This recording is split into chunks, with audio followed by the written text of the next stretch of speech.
back to the show. My name is Justin with Justin This World, and it's been a bit of time since I've uploaded, almost a month actually, potentially a month, even that. And I'm at my usual location either. For those of you who might be tuning in for the first time online, as the third or fourth video episode.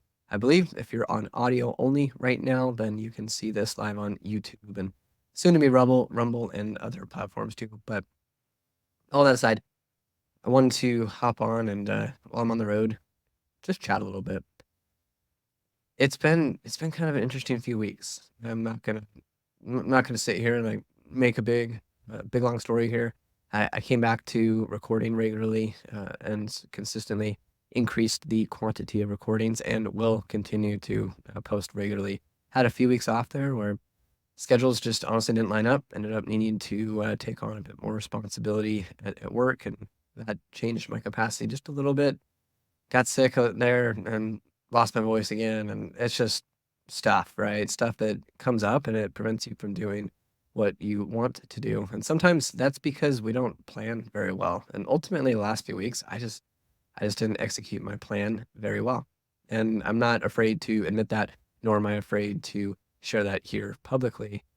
I think perhaps we should be a bit more willing to try and give our best effort, regardless of whether or not it's going to work out. Now, I I've been actually really frustrated though with my lack of recording and making time, and not just for this, but for a couple of other aspects of life. I absolutely believe wholeheartedly in being intentional with your time, intentional with your capacity as well, and being vigilant of where your time is going.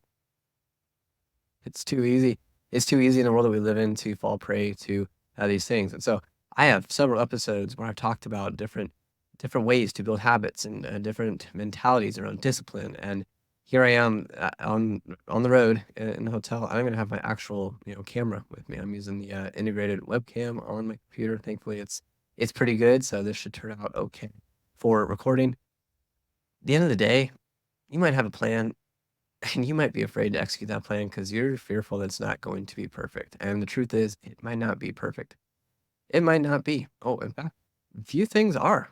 Few things are perfect. Oftentimes, if we look and we claim that anything is actually perfect, it's because we've looked back and we see that hindsight's 2020 and we get to see what was actually happening.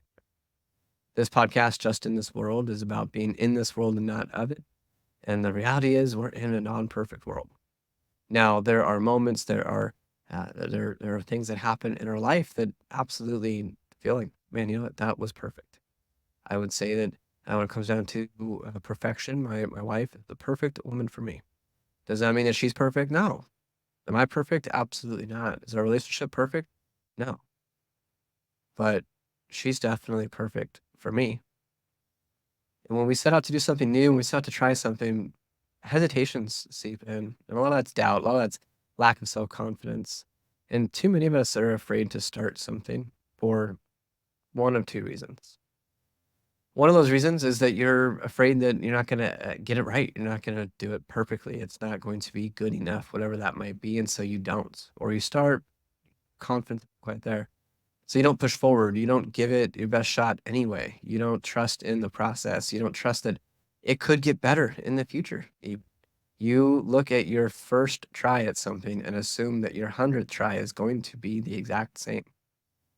This podcast would be a good example of that. Go back and, well, maybe don't go back, but those first few episodes, there is definitely a learning curve there. And I am by no means God's gift to podcasting. That's not what I'm claiming here at this point either. With being in the mid 130s here as this episode goes live, I am not claiming to have reached any sort of perfection because I'm not there yet. I'm not the best podcaster. I don't have the best systems in place. I have good systems for what work for me in this current season of my life, but I've got goals that I'm working towards. I have a vision for what this is going to become, and I've shared that in previous episodes. And I've got a vision for where we're gonna go here, and I'm not worried about that though. But I'll tell you the last few weeks, yeah, you know what? I found myself feeling pretty frustrated, pretty down on myself. And what I did in being down on myself is something that many of you might relate to is instead of going to the well that refreshes, you go to your place of retreat. And for too many people, this is a negative place where you become your best friend. The thoughts that you share between your own two ears, they start to they start to get louder and louder. And you start to fill that void with negativity. You start to look down on yourself, you start to doubt yourself more. You start to feel less than and make yourself feel maybe like your value is diminished, your worth is diminished, and all of those things are not true in most cases. And I say in most cases because for some of you, yeah, you might be in a season where you've just got to make some decisions to do things differently. For all of us, I think we can relate to those seasons and those moments where the rubber hits the road. It's a common phrase, or you just finally hit the wall and you had enough and you needed to make a change. And for too many of us, that change that we look for is not ourselves. We don't look inward and go, I need to change who I am. I need to develop my character. I need to grow. I need to. No, instead, we look at our situation and we start blaming it on other people, blaming on other circumstances, blaming our current situation on forces outside of our control, is what we will refer to them as. It's not it. It's not it at all. Yes, you may have outside circumstances that are impacting you. Absolutely. Absolutely. And there are some with some incredibly intense stories. I'm not belittling any of that. Do not hear what I'm not saying there. At the end of the day, we've got to be realistic though with who we are and who we need to be, the person that we need to be to accomplish the goals that we want to accomplish. Understanding that you're never going to arrive at this person and then all of a sudden accomplish the goal, but you will become the person that you need to be on your way to accomplishing that goal or goals or wherever it is that you are desiring to get to. You've got to be willing to change, go through the growth, the process that you need to go through to get there. God didn't create you to make you a cog in a wheel that just kind of does the thing, whatever that thing might be. You're not made to just dwell and just coast through life and just kind of consume air and not really have any sort of impact on the world around you. You're just not. I don't think that you can read into life in that capacity at all. Look around at creation. It's very intentional and it's beautiful. And to look at your life and just go, oh, well, my life's not really worth anything. You just you can't do that. That's not cool. That's not cool. You would never walk up to an artist and just outright tell them that, hey, your art's worthless. It's pointless. Because to them, to the creator, if you think about your place in the world versus the place of God outside of this world, the creator of everything, you wouldn't go to him and tell him that his creation's worthless, would you? Maybe you would, and maybe that's where your perspective needs to change. Maybe that's where your thoughts need to start changing. Now, the second reason that I mentioned, the reason that people don't do things, that don't try new things, that don't get outside their comfort zone is because they esteem their reputation far too much. And this is a dangerous one. This is dangerous for a multitude of reasons. I'm going to cover a couple of them today.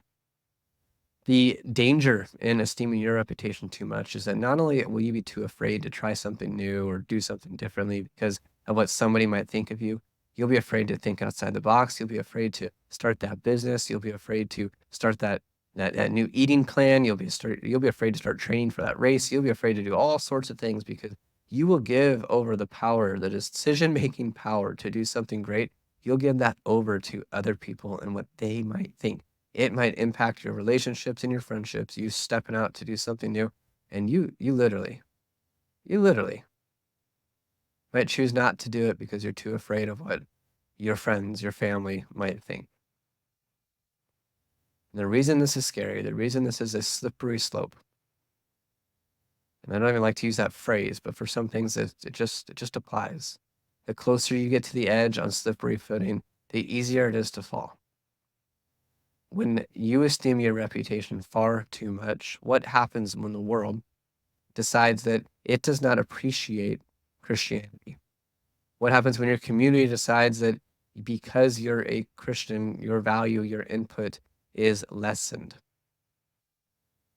When your friends start to question the fact that you go to church still, or you still do that thing on Sundays, or whatever it becomes, as you forecast and look out into the future, maybe the climate that you live in is dilapidated in all societal standards anyway, and it feels like it is drifting further and further away from the truth. What happens when the truth that you claim to believe in as a Christian in this world and not of it? What happens when your reputation is at stake? Will you still say, I'm with him? Will you still say that, no, I understand that the world is going this direction. I understand that you're all going this direction. I see that. I'm not going. I am not going. That is not the truth that I am accepting. That is not the truth that I am professing. That is not the truth I'm going along with. I'm not going that way. What happened? Will you esteem your reputation too much to say that I'm with Jesus? If so, you've got some thinking to do, and you've got some explaining to do. Because to say that you are a Christian means that I am with him. I am with that man who was crucified on the cross for all the sins of the world, who died to pave the way, to become the way, the truth, and the life. No one goes to the Father except through him. Yeah, that's who I'm with. He was murdered and crucified. He died a prisoner's. He died a criminal's death, a criminal's cross. That's my king. Because he came back, he conquered the grave, he rose again. He is the way, the truth, and the life. And I'm willing to stake my reputation. And the question that we all have to be willing to ask as Christians in this world, not of it, are we willing to stake our reputation on Jesus?